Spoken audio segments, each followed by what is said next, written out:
Palabras de alegría y esperanza. Es el tercer domingo de Adviento del año A y las lecturas de Mateo 11, 2, 14. El comentario del Padre Fernando Armelini. Un buen domingo para todos.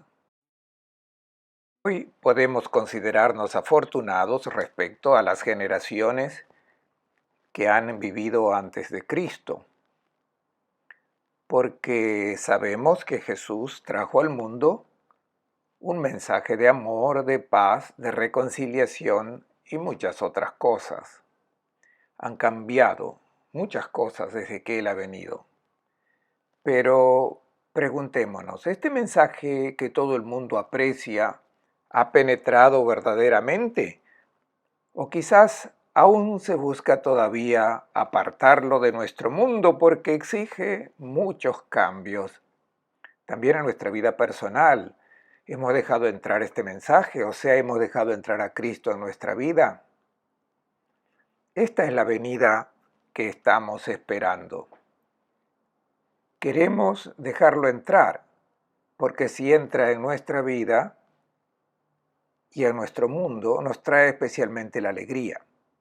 Si el Evangelio entrase verdaderamente en nuestro mundo, ciertamente las guerras, la violencia, las injusticias estarían eliminadas. Este es el interrogante que nos ponemos. ¿Qué hacer para prepararnos para su venida? En este tiempo de Adviento, la liturgia nos presenta un personaje que se ha preparado bien para recibir al Mesías de Dios y también ha preparado al pueblo. Es Juan el Bautista. ¿Qué hacía? A la vera del río Jordán predicaba e invitaba al pueblo a cambiar de vida. Empleaba un lenguaje amenazante, pues el mundo no andaba bien, la gente se comportaba mal frente a la ley de Dios y decía: raza de víboras, ¿quién les ha enseñado a escapar de la condena que llega? Muestren fruto de un sincero arrepentimiento. El hacha ya está apoyada a la raíz del árbol, árbol que no produzca frutos buenos será cortado y arrojado al fuego. Lucas 3, 7, 9. Y también, el que está por venir ya empuña la horquilla para limpiar su cosecha y reunir el trigo en el granero y quemará la paja en un fuego que no se apaga. Lucas 3, 17. El lenguaje empleado por el Bautista era amenazador y es muy probable que él lo entendiese así. Quería asustar a los pecadores. Este era el lenguaje que muy a menudo se empleaba, incluso lo empleaban los profetas, que amenazaban con el castigo de Dios. Ciertamente no se trataba de castigo, sino de la consecuencia del pecado cometido. El pecado siempre mantiene cautiva a la vida de los que lo cometen, con pésimas consecuencias. En realidad, el mensaje del Bautista no era un mensaje de amenazas, sino que anunciaba una gran alegría, porque la venida del Mesías de Dios cambiaría finalmente el mundo donde la gente se encontraba mal. Un mundo guiado por el egoísmo, del pensar en sí mismo, de querer dominar sobre los demás. El Mesías introduciría una lógica completamente nueva, no pensar en sí mismo, sino buscar de toda forma posible de hacer el bien a los demás. Esto es el centro del Evangelio que Jesús de Nazaret trajo al mundo. Por tanto, se trata de dejar entrar a este Evangelio, que es Él, que es Cristo, en la vida de cada uno y en la vida del mundo. Esta es la ira de Dios de la que habla la Biblia y de la que habla también el Bautista. No es otra cosa que la pasión de amor de Dios, que quiere un mundo nuevo, un mundo que no esté guiado por los criterios que vienen del instinto, sino guiado por la vida nueva que Él ha traído, que es la misma vida de Dios, el amor. Aquí el Bautista ha predicado y ha invitado a prepararos. El Bautista era una persona preparada para recibir al Mesías. Hoy el Bautista nos presenta un aspecto de su espera en su camino espiritual, porque el Bautista se hace algunas preguntas. Esto no lo esperábamos de él. Después de haber indicado que Jesús era el que debía venir, ahora parece que tiene dudas, que tiene incertidumbres y se pregunta, ¿es él o no es él el Mesías que yo he anunciado? ¿Dónde se encuentra? Ya no está junto al río Jordán. El Evangelio de hoy nos lo presenta en la cárcel. Voy a hacer una pequeña referencia al lugar donde se encontraba prisionero. No lo dice el Evangelio, sino el historiador de ese tiempo, Flavio Josefo.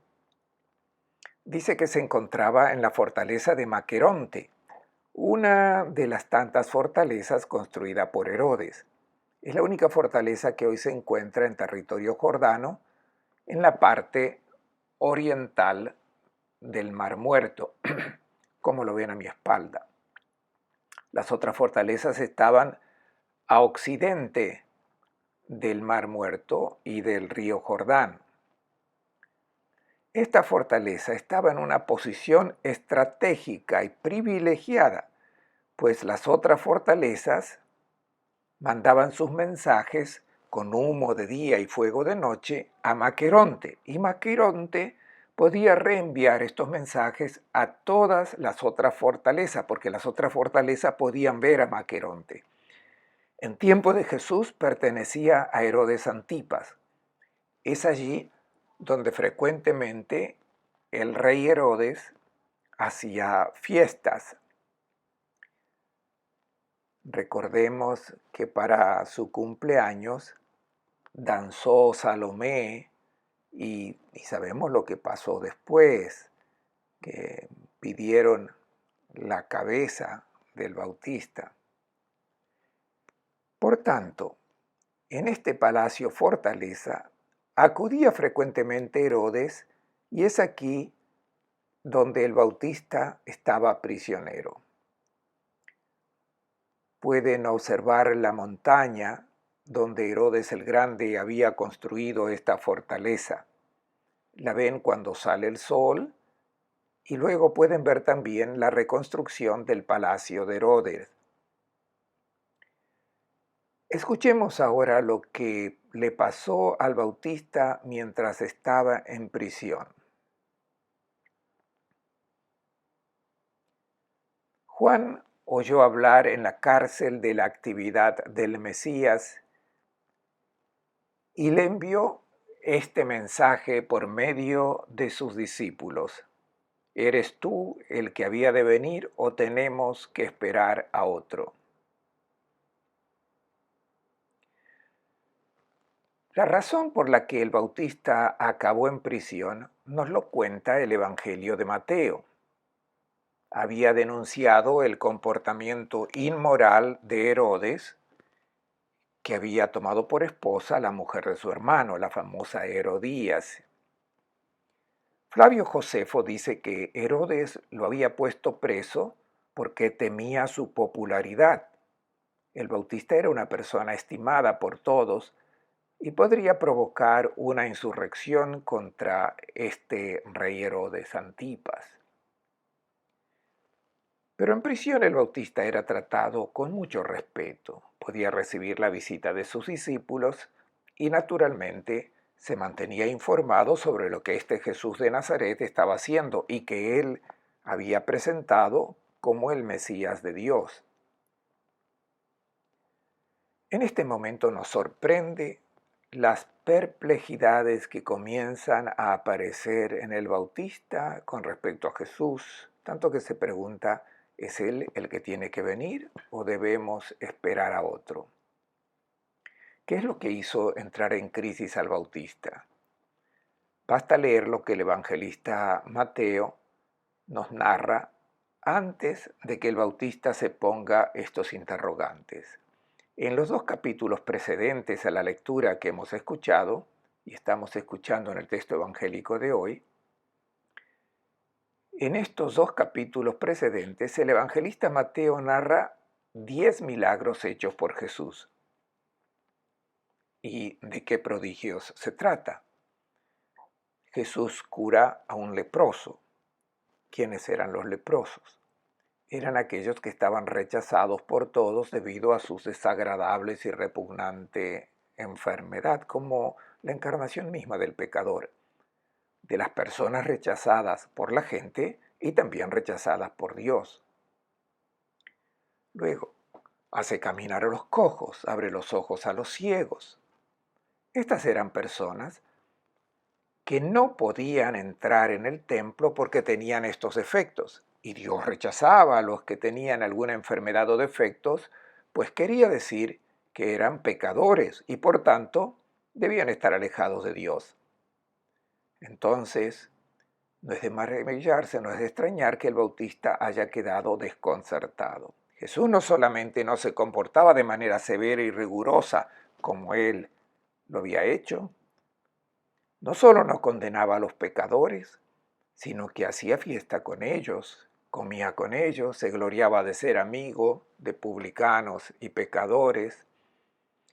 En vez de cortar a los árboles que no daban fruto, Jesús no quiebra la caña inclinada, no apaga la vela vacilante.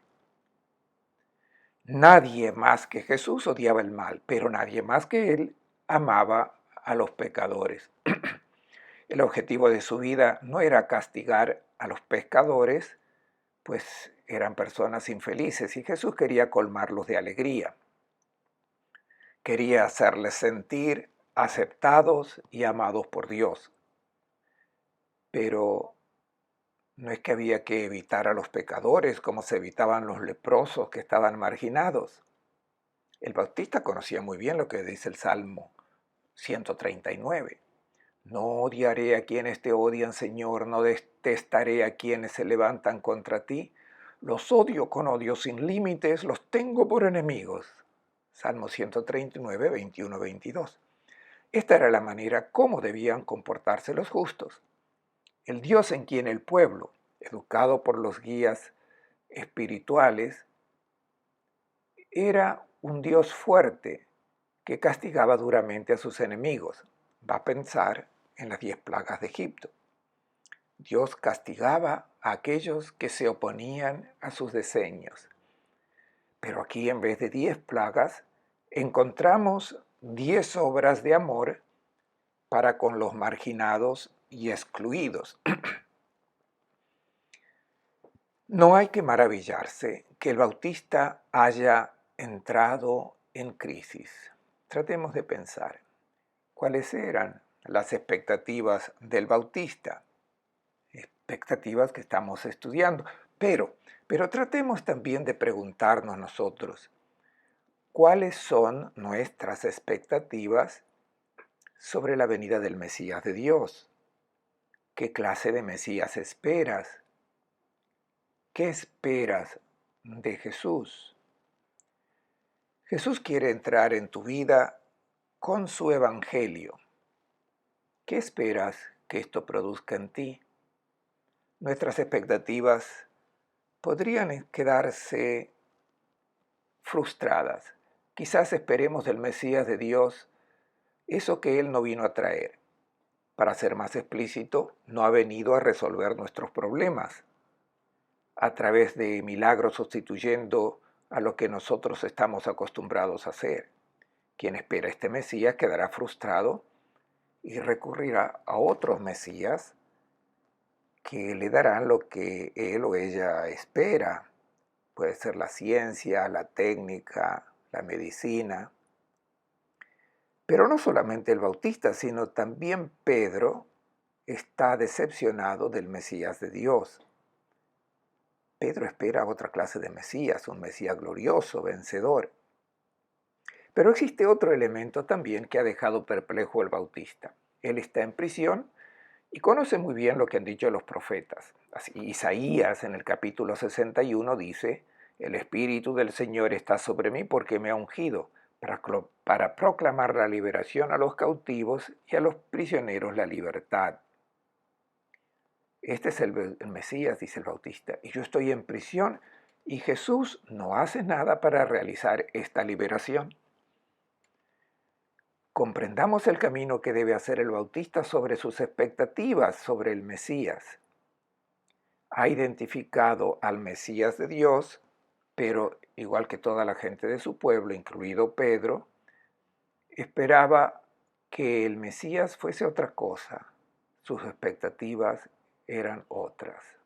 Y este es el mensaje para nosotros hoy. El Bautista te dice, haz como yo, no tengas miedo.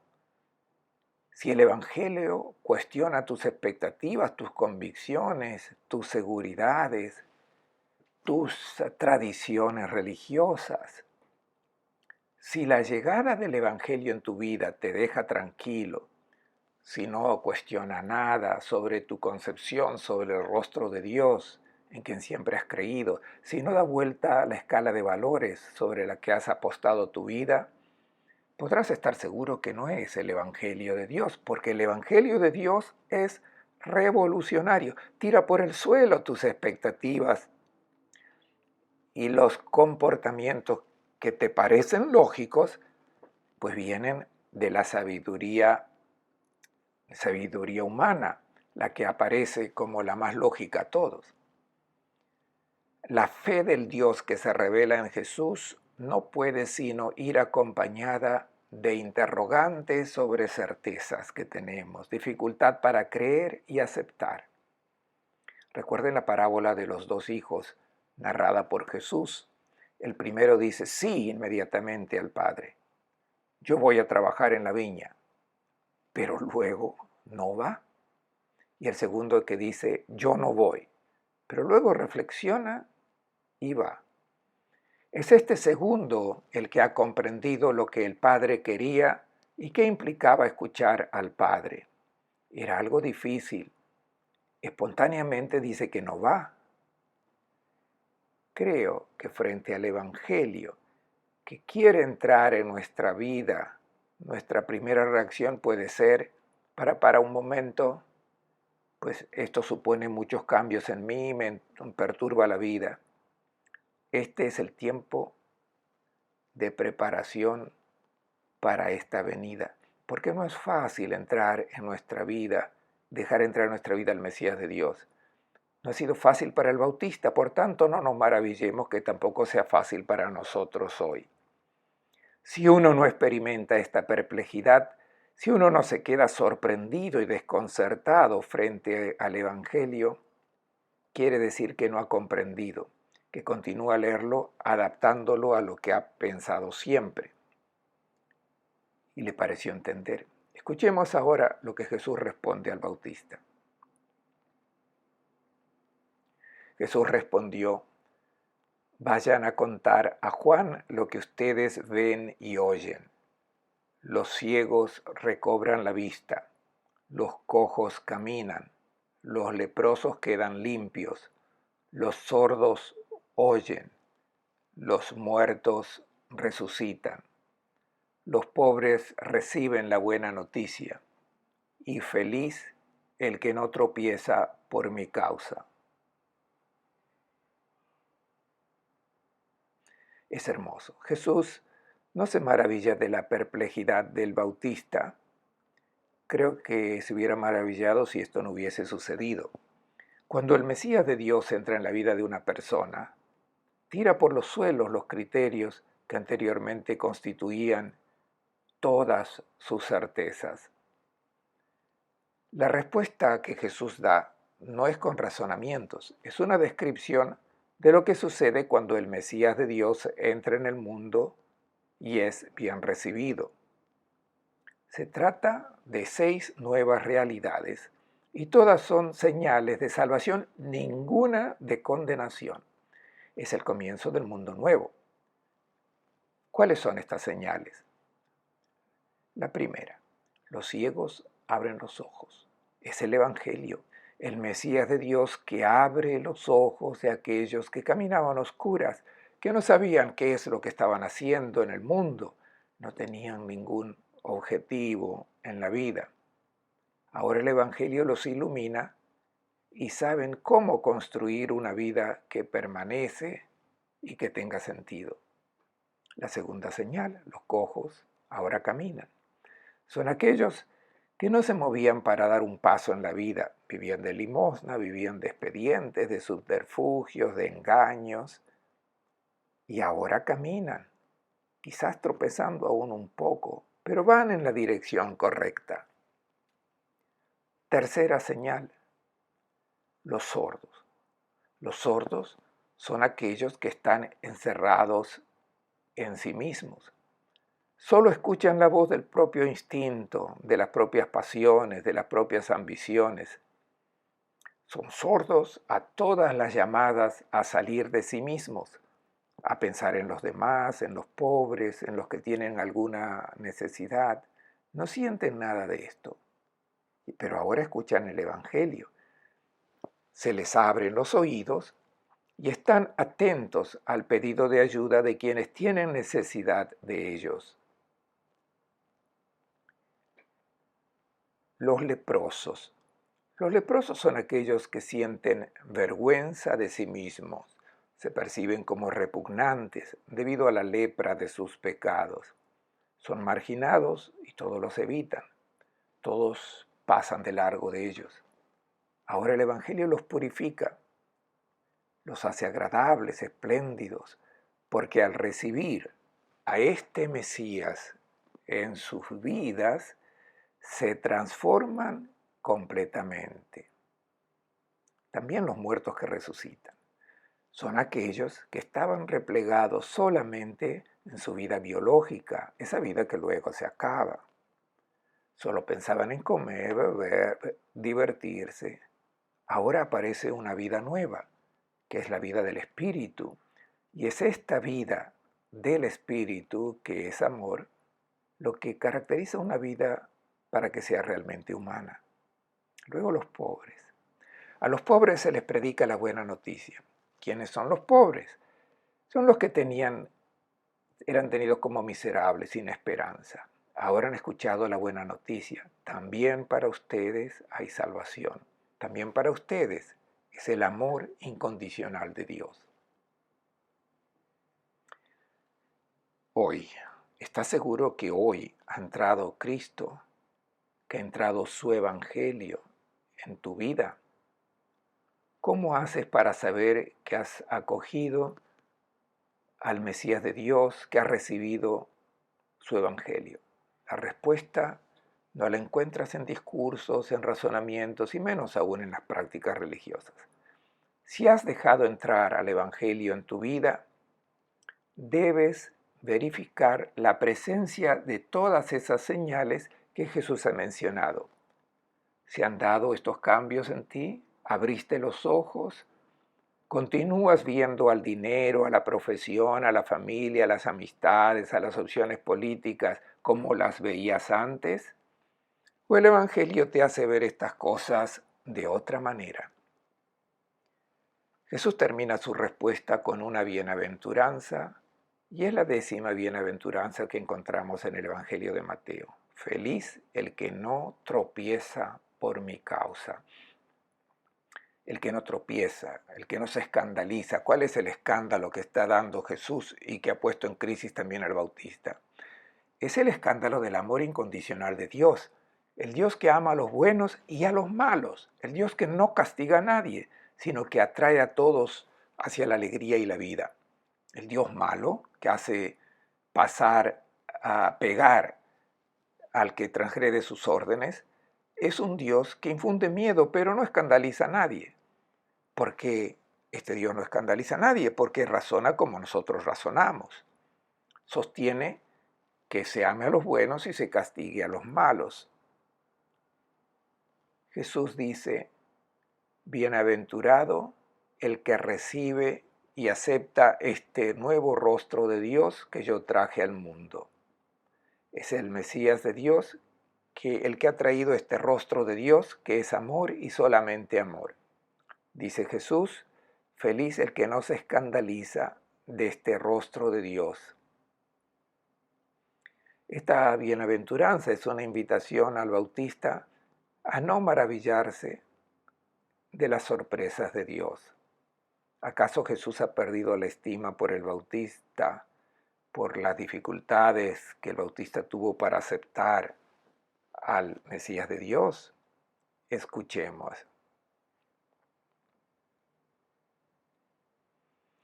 Cuando se fueron, se puso Jesús a hablar de Juan a la multitud. ¿Qué salieron a contemplar en el desierto? ¿Una caña sacudida por el viento? ¿Qué salieron a ver? ¿Un hombre elegantemente vestido?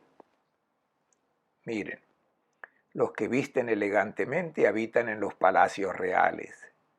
Entonces, ¿qué salieron a ver? ¿Un profeta?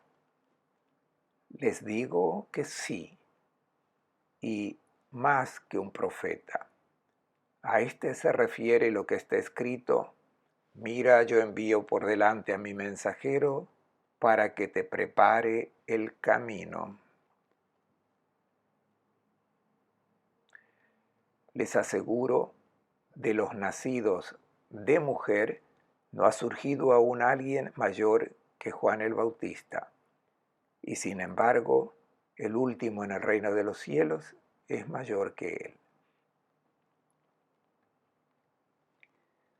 Cuando los discípulos del Bautista se alejan, después de haber escuchado lo que Jesús ha presentado como la señal de la venida del Mesías de Dios en el mundo, por tanto, todos estos cambios que han llevado a la alegría y a la vida, mientras estos se alejan, Jesús hace 3 preguntas a los presentes que lo han escuchado. Y dice: ¿qué salieron a contemplar en el desierto? ¿Una caña sacudida por el viento? La respuesta es claramente no. El Bautista no es como esas cañas que crecen junto al río Jordán y que son el símbolo de la volubilidad, porque se doblan según la dirección del viento. El Bautista no es un oportunista que se adecúa a todas las situaciones y se inclina frente al poderoso de turno. Podría haber estado lleno de privilegios si se hubiese inclinado ante Herodes, que en el fondo lo estimaba y que lo escuchaba con atención. Pero no, el Bautista es uno con la columna derecha, recta. Tratemos de preguntarnos nosotros hoy. Conocemos el Evangelio, lo hemos escuchado, apreciamos lo que Jesús ha dicho, su propuesta de vida. Pero luego están las modas, los nuevos vientos que dicen, sí, el Evangelio sí, pero es necesario adaptarlo un poco, las situaciones cambian, existe el mal, las conveniencias. Si nos dejamos llevar por las modas, por los nuevos vientos, entonces no somos gente con la espalda recta, como el Bautista, al que Jesús elogia. Cuando uno está convencido de ciertas opciones que el Evangelio ha sugerido, hay que tener la valentía de llevarlas a cabo, aunque uno se sienta solo, aunque los demás se vuelquen sobre la novedad y te digan, ya no estamos en la Edad Media. No, el que está convencido de la propuesta del Evangelio permanece firme, como el Bautista. Segunda pregunta, ¿qué salieron a ver? ¿Un hombre elegantemente vestido? Jesús dice, miren, los que visten elegantemente habitan en los palacios reales. El Bautista no era uno que andaba vestido a la última moda. El Bautista no tiene nada que ver con quien derrocha en ropa elegante. Por cierto, la estética es propia de la persona, va más allá del utilitarismo, y la búsqueda de la belleza es algo bueno. Pero cuando se transforma en derroche, en uso desenfrenado, se convierte en idolatría de lo efímero. Es la señal de que se ha perdido de vista a los verdaderos valores.